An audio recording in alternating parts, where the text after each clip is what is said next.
संकल्प का अर्थ होता है एक इच्छा शक्ति।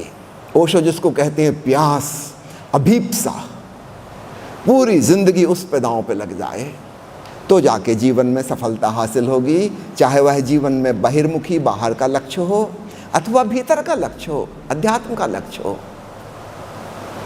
ये चंचलता हजारों ख्वाहिशें नहीं चलेंगी, आपको चुनना होगा क्या इसमें सार्थक है, आपके लिए क्या महत्वपूर्ण है। तो बुद्ध कहते हैं सम्यक संकल्प, और उसके पीछे भी दीवानगी ना हो, पागलपन ना हो, हठ और जिद्द ना हो, अहंकार ना हो। बहुत लोग अहंकार के वशीभूत होकर कुछ कर जाते हैं, लोग उनको संकल्पवान समझते हैं। नहीं, वो संकल्पवान नहीं है, वो सिर्फ शुद्ध अहंकारी हैं। उनके जीवन में कभी शांति और आनंद फलित नहीं हो सकेगा। और दूसरे लोग जिनके भीतर हजारों ख्वाहिशें हैं, इनके जीवन में भी सदा विफलता हाथ लगेगी, कुछ भी हासिल नहीं होगा, बड़े विषादग्रस्त होंगे। क्योंकि जीवन है छोटा सा, शक्ति है थोड़ी सी, समझ है थोड़ी सी। अगर आपकी दिशा ही तय नहीं हो पाई कि जाना कहाँ है,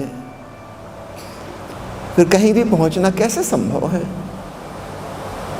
तो सम्यक संकल्प भगवान बुद्ध का अष्टांगिक मार्ग का दूसरा हिस्सा। तीसरा बहुत महत्वपूर्ण हिस्सा है सम्यक वाणी।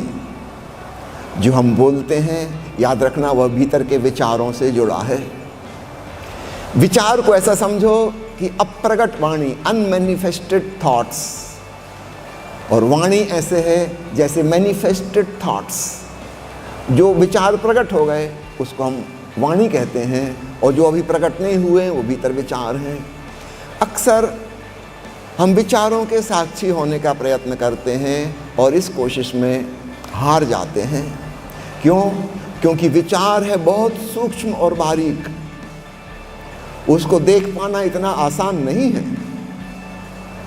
लेकिन वाणी तो बहुत स्थूल नहीं, बहुत सूक्ष्म भी नहीं, मध्य में है। कुछ वचन हम मुंह से बोल रहे हैं, कम से कम इसके प्रति तो जागृत हो जाएं। यदि हम वाणी के प्रति जागृत होना सीख गए तो जल्दी ही वो समय आएगा कि वाणी जिन विचारों से आ रही है हम उनके भी साक्षी हो पाएंगे। तो कई मित्र कहते हैं कि हम विचारों के दृष्टा नहीं हो पाते, विचारों में उलझ जाते हैं, सो जाते हैं, क्या करें।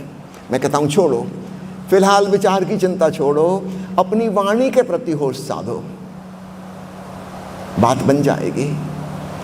जब तुम बोल रहे हो होशपूर्वक